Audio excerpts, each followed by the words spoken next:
Welcome in, my name is Ryan. In this video, I'm going to show you the 4 coolest chords in Bach's Prelude in C major. Now there are 2 main elements that can make a chord sound cool to us. First of all, it can just be the combination of notes sounds really nice, or it can be the context the chord is in, the chord before it or after it that kind of make it sound so cool. Now, the first 4 measures have really no surprises. We're just going to go C major, D minor 7, G7, back to C major, like this.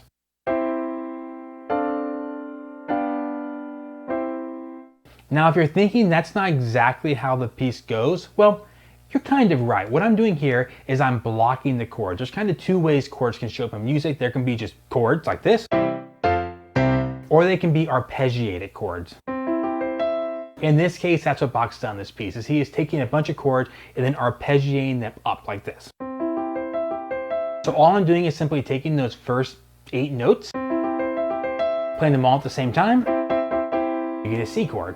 The next 8 notes, you play them all at the same time, you get D minor 7. Now this is one of the most common progressions we have in classical music. C, D, G, C. A 1 chord, a 2 chord, a 5 chord, back to a 1 chord. So it takes until measure 5 to get our first cool chord. Now on the surface, that chord is just A minor, which doesn't really seem that special. If you play piano or you play guitar, one of the first chords you learn is A minor. So you're like, what's so cool about this? Well, first of all, the spacing is a little unique. So far, the spacing has been a little bunched together like this, kind of a tight or closed position. And then here it opens up a little bit. The right hand goes to an octave with a filled in note in the center, and the left hand stays tight on the bottom. So we have like close notes down low and then spread out on top. So again, we go from this sound, but what really makes this chord cool, what really makes it stand out, is the way Bach gets to the chord. The chord before it was a C major chord, which is spelled C-E-G. We're going to an A minor chord, which is A-C-E. Now those 2 chords have 2 common tones, 2 notes that are the same between the chords, the C and the E. A C chord is C-E-G. Well, that C and an E is also in an A minor chord, A, C, and E. Now the left hand is on a C and an E, which if you've noticed so far, the left hand's actually been sustaining its notes. When we've been playing so far, the left hand's been doing this, and the left hand goes first. So the left hand gets a C and an E, the common tones between the 2 chords. So when this measure first starts, we don't know we're on A minor. We don't know we've switched tonality from happy to sad, from major to minor. We're not aware of that shift until the right hand starts playing, and that's what makes this chord cool. So the measure before is this, and then we get this. So far, we just think it's C major. We don't know we're utilizing that common tone to sneak in an A minor chord. So now we get this.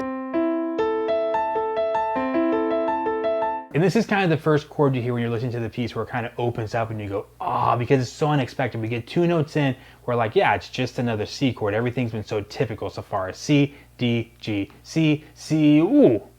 Oh, that's A minor. Let me show it to you in context.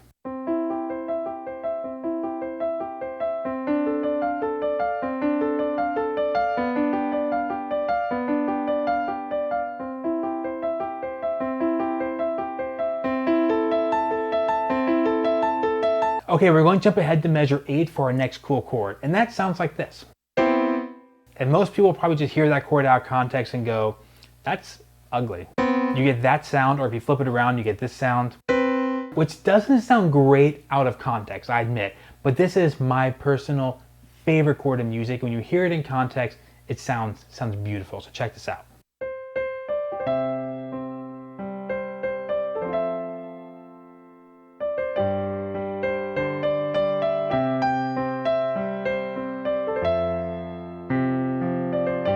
Or if you want to kind of hear it done in a different way, you could hear this.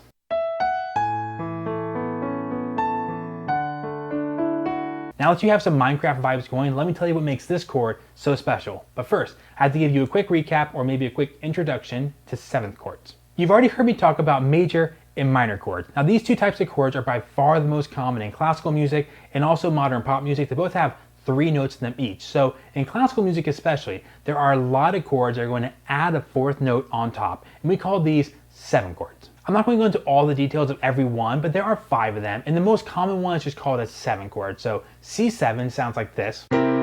It's the most traditional of them. So something like this.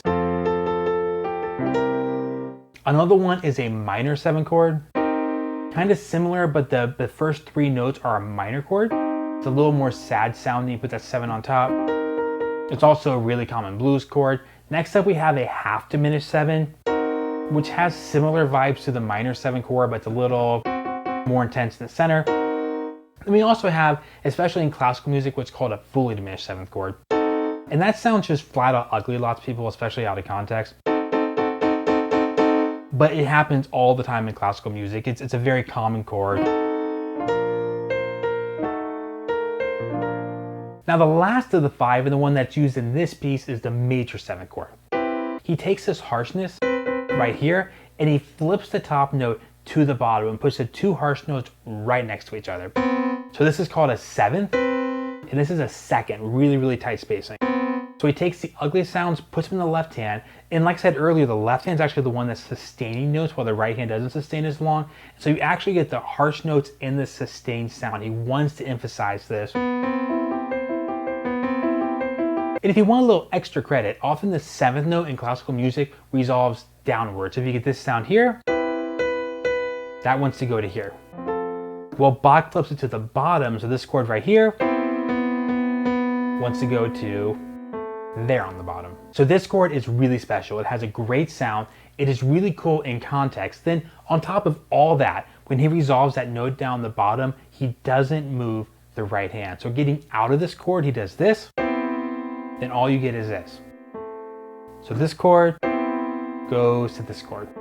Now he does replay it because it's that arpeggiated pattern, but here's how it sounds in context.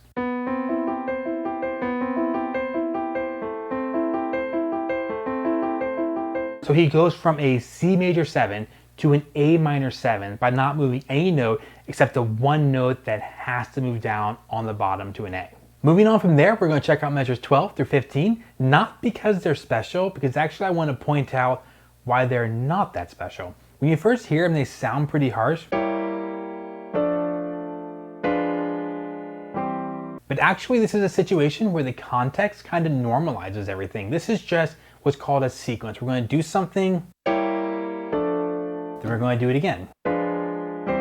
It's just kind of the same thing marching downwards. So when you first hear it played, you're going to think, oh, those are weird chords, but they're really not that special. They're these fully diminished 7th chords, which again sound harsh to our modern ears, but they're pretty common for his era. This does not stand out. They're all over the place in classical music. So we get this, once we resolve to here, and this resolves to there.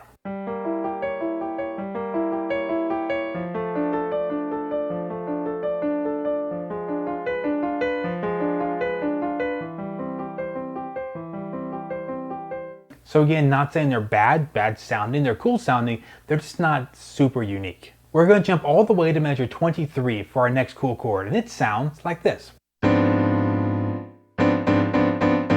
I can tell you from personal experience, having played this piece and also having taught it, this is a measure people always come in and go, why? Either they're struggling with their notes because it's a little harder to read, or they just go, what's up with that? That sounds so terrible. Well, here's the thing, even though it is shocking, it's actually not too crazy of a chord. It's just the only time in this whole piece that Bach does this particular thing, and that is adding an extra note to a chord. This is actually really common today, but even happened quite a bit in classical music. You want to have a chord like C major, you want to add a little flavor to it, you could just maybe throw a D in there. Makes it a little different sound. So for example, here's some basic chords. And now I'm going to add a few extra notes to them. It just kind of fills out the sound a little bit. Well, he wants to keep the 3-note pattern going. He doesn't want to skip down and give you a, I think, really samey sound down there. So he just kind of opts for adding a note in the center.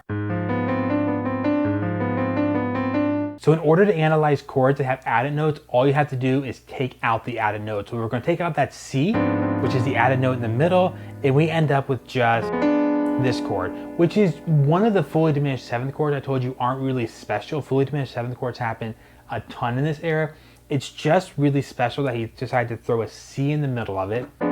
So it's already a really harsh chord. And then we get this. I'm gonna play this 2 measures back to back.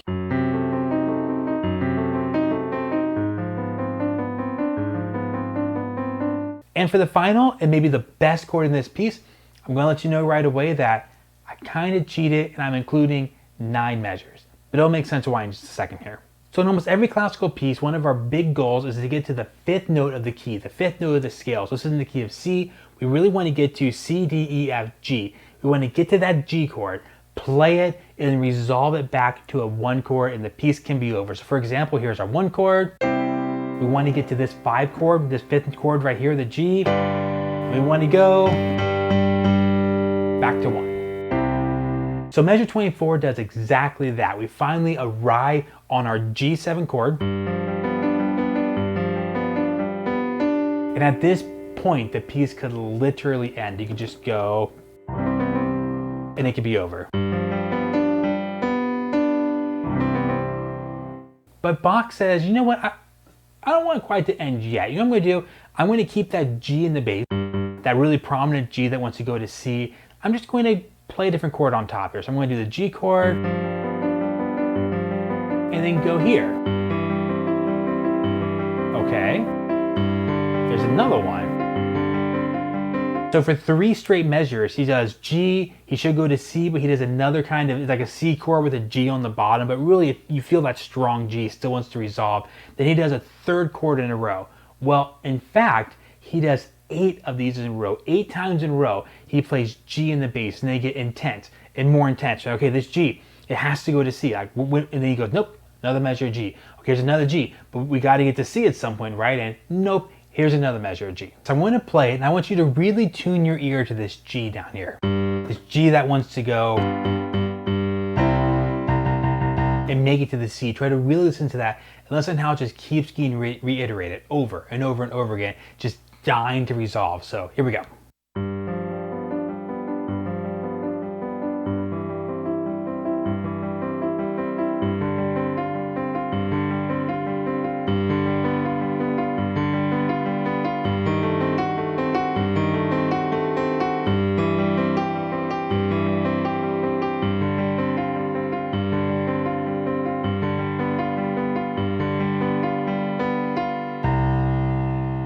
We made it, right? We got to our C. Well, here's the trick.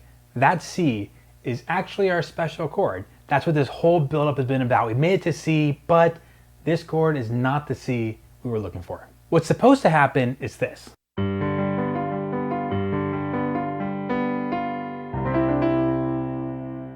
And we're happy, we can go home now, we made it back to the key of C. But instead, we get this.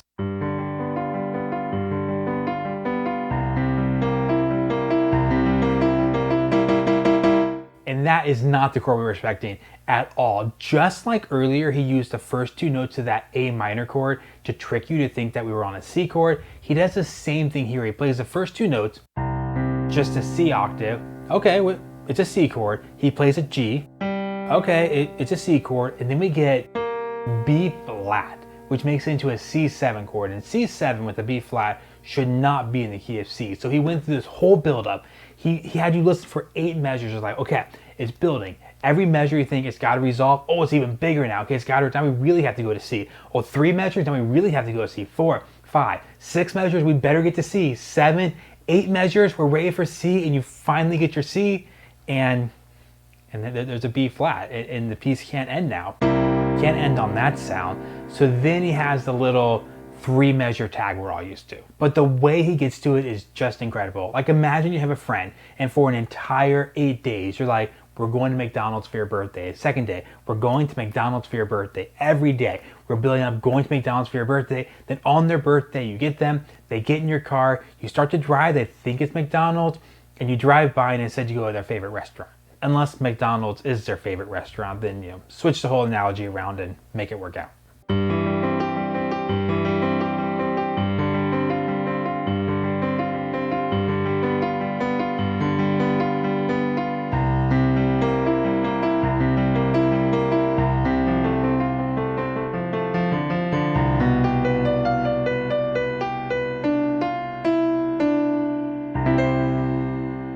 before we go, let me know in the comments what other pieces or songs you'd like to see me talk about.